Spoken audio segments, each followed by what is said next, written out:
வாழ்க வையகம், வாழ்க வையகம், வாழ்க வளமுடன். அருளாசன் அருள் தந்தை வேதாத்ரி மகரிஷி அவர்களும் ஒட்டுமொத்த மகான்களும் இறைநிலையும் என்னுள் சூக்குமமாக எழுந்தருளி இன்றைய நாள்காட்டி வரிகளுக்கான கவிவரிகளையும் அதற்கான விளக்கத்தையும் சிறப்பிக்க வேண்டுமாய் சங்கல்பம் மேற்கொள்கிறேன். அனைவரையும் பணிவோடு முதற்கண் வணங்கி ஆரம்பிக்கலாம் என்றிருக்கிறேன். அனைவருக்கும் இனிய காலை வணக்கம். வாழ்க வளமுடன். சுவாமிஜியினுடைய இன்றைய நாள்காட்டி வரிகள். ஒருவர் வெற்றியை எல்லாரும் கொண்டாட வேண்டும், வாழ்த்துக்களை பரிமாற வேண்டும் என்று சுவாமிஜி நமக்கு இந்த 2 வரிகள் கொடுத்திருக்காங்க. நாள்காட்டி வரிகள், இதற்கான கவிதை வரிகள். ஒருவனே தெய்வமல்லால் வேறே இல்லை, உயிரெல்லாம் ஒன்றாமை உற்று பார்த்தால் கருவிடத்தை வித்து முதல் உலகமாச்சு கதிரவனால் அனைத்துலகம் விளங்க காணும் உருவான நட்சத்திரங்கள் 27 உள்ளபடி நடக்கமல்லால் வேறே இல்லை. பரிமளவு திருவள்ளிக்கேணி வாழ் பார்த்தனிட சாரதியை பணிகுவாயே என்ற ஒரு பாடல். அடுத்து இருவுணர்வு, அறநெறி, கல்வி, தனம், தானியம், இளமை, வலிவு, துணிவு, நன்மக்கள் பேறு, அறிவில் உயர்ந்தவர்களுடைய நட்பு, அன்புடைமை, அகத்தமம், அழகு, புகழ், மனித மதிப்புணர்ந்து ஒழுகும் பண்பு, பறவுடைமை என்னும் பேறு 16 பெற்று போற்றுதலுக்கும் தூற்றுதலுக்கும் வாழ்த்துக்களை கூறி மறைவிடக்கும் உயர் வாழ்வை மதித்து ஒழுக்கம் காத்து மனையரமாய் ஒளிவிளக்காய் வளம் வாங்கி வாழ வேண்டுமாய் வாழ்த்தி மகிழ்வோம் என்று சாமிஜி நமக்கு இந்த நிறைவான 16 செல்வங்கள் பெற வேண்டும் என்ற பாடலை கொடுத்திருக்கிறாங்க. நாம புரிந்து கொள்ள வேண்டியது என்ன? சாமிஜிக்கு 7 வயது நிரம்பும் போது அவங்க தந்தையார் ஒரு பாடலை கொடுத்து மனப்பாடம் செய்து கொள்ள சொன்னாங்க.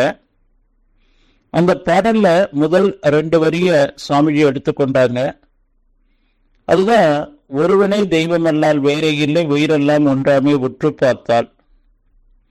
இந்த 2 வரிக்கு சுவாமிஜி 9 ஆண்டுகள் 6 வயதிலிருந்து தன்னுடைய முயற்சியை தொடர்ந்து 9 ஆண்டுகள் 15 வயது வரையிலும் பலர்கிட்ட இதற்கான விளக்கங்கள் கேட்டாங்க. நூல்கள் வழியாகவும் படித்து அதன் மூலமாக நாம தெரிந்து கொள்ள முடியுமா என்ற அந்த முயற்சியில தொடர்ந்து ஈடுபட்டு சுவாமிஜி அதன் பிறகு தியானம் கற்றுக்கொண்டாங்க. அந்த தியானத்தின் மூலமாக படிப்படியா உயர்ந்து அந்த இறைநிலை இணைப்பு கிடைச்சது. சாமிஜி சொல்லுவாங்க, என்னுள் அவனை வைத்தேன், ஏற்றி வந்தேன், போற்றி வந்தேன், என்னை அவனுள் இணைத்தான் இறைவனாகி பாடுகின்றேன். உன்னுள்ளும் இவ்வுண்மை உணர்ந்து கடை தேர்வதற்கு உலக மக்கள் அனைவரையும் ஒன்றிணைத்து பாடுகின்றேன் என்று சாமிஜி நமக்கு இந்த கவிதை கொடுத்திருக்கிறாங்க. சாமி இந்த சென்ற மக்களுக்கு என்ன தேவை? அவங்களுக்கு மதம், எல்லா மதத்தினரும் மனவளக்கலை மூலமாக தன்னை முழுமைப்படுத்திக் கொள்ள முடியும். ஒவ்வொரு தனி மனிதரும் உடல, உயிர, மனத, அறிவ இறைவத்து தன்மைக்கு தினந்தோறும் மாற்றிக்கொண்டு வாழும்போது அந்த முழுமை நிலை அவர்களுக்கு கிடைக்கும். அந்த முழுமை நிலையில இருந்து அவர்கள் வாழும்போது அந்த இறைவனுடைய சொரூபம் அனைத்தும் கிடைக்கும். இறைவத்து தன்மையான அன்பும் கருணையும் அவர்களுக்குள்ள நிரம்பி இருக்கும். தனக்கு பிறருக்கு தற்காலத்திலும் பிற்காலத்திலும் உடலுக்கு உயிருக்கு நன்மை தரத்தக்க ஒரு எண்ணம், சொல், செயல் அவர்களுக்குள்ள மலரும். இதுதான் மனவளக்கலை. இந்த மனவளக்கலையை 1958 சுவாமிஜி உலக சமுதாய சேவா சங்கத்தை நிறுவி இந்த உலகம் முழுவதும் உள்ள எல்லா மக்களும் இந்த மனவளக்கலையை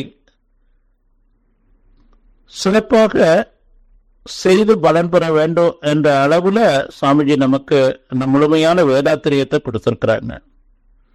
வாழ்த்து, வாழ்க்கை வளமுடன் என்ற அந்த தாரக மந்திரம், அந்த வாழ்த்து 1968 இருந்து தொடர்ந்து அந்த வாழ்த்துக்களை சாமிஜி எல்லாரும் சொல்லுங்க என்று சொல்றாங்க. சாமிஜியும் அந்த வாழ்த்துக்களை தொடர்ந்து சொல்லிக்கொண்டே வர்றாங்க. இன்னைக்கு பார்த்தீங்கன்னா நம்முடைய பயிற்சி எடுக்காதவர்கள் கூட வாகனங்கள்லையும் இல்லங்கள்லையும் அந்த வாழ்க வளமுடன் என்ற அந்த தாரக மந்திரத்தை எல்லாரும் பயன்படுத்துறாங்க.